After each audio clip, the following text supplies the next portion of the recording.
Hoy, en Detrás del Icono Televisión, el mundo lo recuerda con un jersey de cuello alto negro, unos jeans desgastados y una manzana mordida detrás.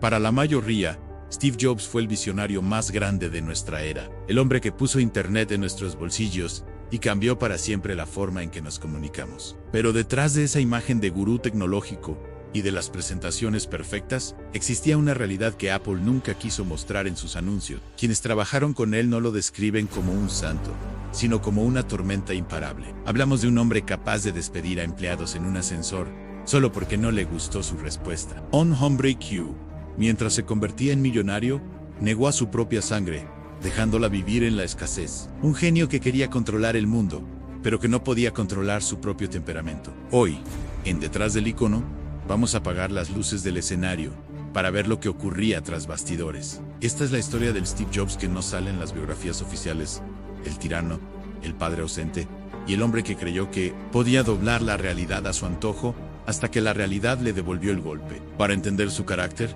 hay que ir al inicio. Steve no era un ingeniero brillante como su socio, Steve Wozniak. Él no escribía código. Su talento era otro, la persuasión absoluta. Sus empleados acuñaron un término para esto, el campo de distorsión de la realidad. Steve era capaz de mirarte a los ojos y convencerte de que lo imposible era posible, o de que algo que era verdad simplemente no lo era. Pero este superpoder tenía un lado muy oscuro. En las oficinas de Apple, el ambiente no era de paz y amor, era una olla a presión. Steve tenía una filosofía brutal para él. Las personas se dividían en dos grupos: o eras un iluminado o eras un mediocre. Y no tenía filtro para decírtelo. Hay anécdotas que ponen los pelos de punta. Se cuenta que entrevistaba a candidatos y los atacaba con preguntas hirientes solo para ver si se quebraban emocionalmente. Si resistían la presión, entraban. Si dudaban, eran descartados sin piedad. Su obsesión por la perfección rozaba lo patológico. En una ocasión, obligó a rediseñar las placas internas de una computadora simplemente porque no se veían bonitas. Los ingenieros le decían: Steve, nadie va a ver eso, está dentro de la carcasa. Su respuesta fue tajante: yo lo voy a ver. Esta exigencia llevaba a sus equipos al límite del agotamiento físico y mental. Trabajar para él era al mismo tiempo el mayor honor de tu carrera y tu peor pesadilla psicológica. Pero si crees que era duro con sus empleados, espera a ver lo que hizo con su propia familia. A los 23 años, Steve Jobs ya era millonario. Apple cotizaba en bolsa y el dinero llovía, pero en su vida personal estaba ocurriendo algo que mancharía su reputación para siempre. Su novia de la secundaria, Kristen Brennan, quedó embarazada. Cualquier persona en su posición habría asumido la responsabilidad, pero Steve hizo algo impensable. Activó su campo de distorsión para negar la realidad.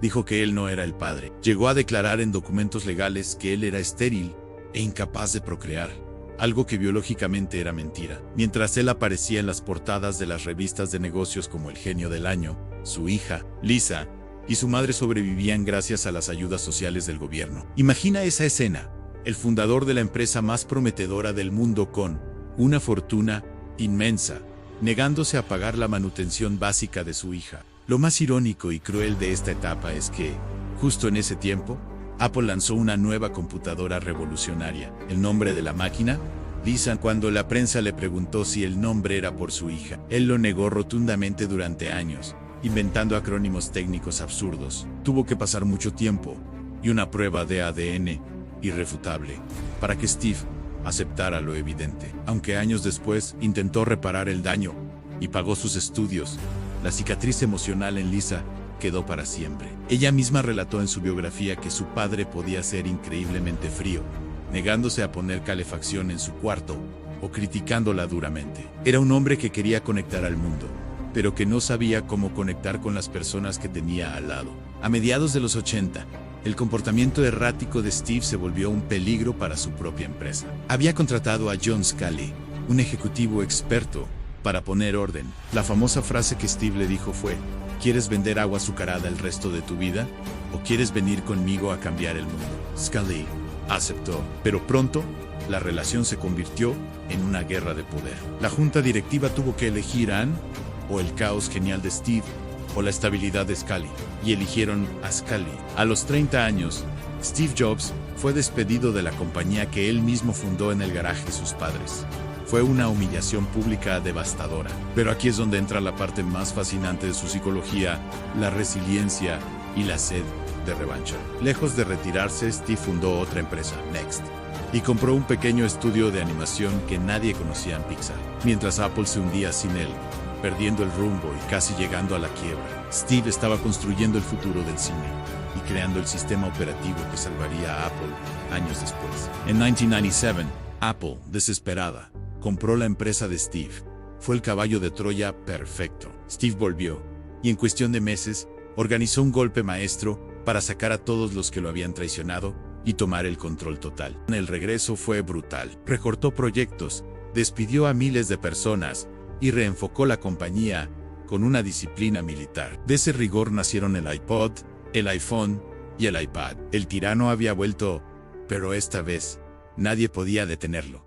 Pero incluso los genios son humanos. En 2003, Steve recibió una noticia que no podía controlar ni manipular, un diagnóstico médico muy complejo en su páncreas. Aquí volvió a aparecer su rasgo más característico, la negación. Los médicos le dijeron que, si actuaba rápido y se operaba, tenía muchas posibilidades de superar el problema. Era una situación tratable en ese momento. Pero Steve, acostumbrado a que las reglas no aplicaran para él, decidió ignorar a los expertos. Durante 9 meses cruciales, intentó curarse con dietas estrictas de frutas, remedios naturales y pensamiento positivo. Creía que su voluntad era tan fuerte que podía eliminar la enfermedad de su cuerpo. Fue, quizás, la única vez que su campo de distorsión de la realidad le falló fatalmente.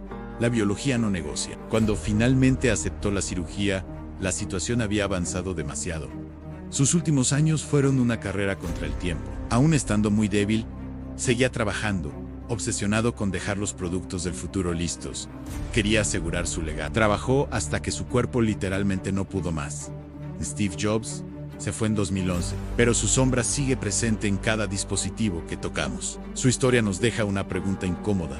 ¿Es necesario ser una persona difícil, o incluso cruel, para lograr cosas extraordinarias? Muchos dicen que Apple no habría sobrevivido sin su mano de hierro. Otros dicen que su legado humano deja mucho que desear. Fue un visionario, un padre complicado, un jefe temible y un creador inigualable. Tal vez, como él mismo dijo en su famoso anuncio, solo los que están lo suficientemente locos como para creer que pueden cambiar el mundo son los que lo hacen. Pero esa locura tuvo un precio muy alto para quienes lo rodearon. ¿Y tú crees que el fin justifica los medios? ¿Admiras a Steve Jobs por sus inventos o te decepciona su lado humano?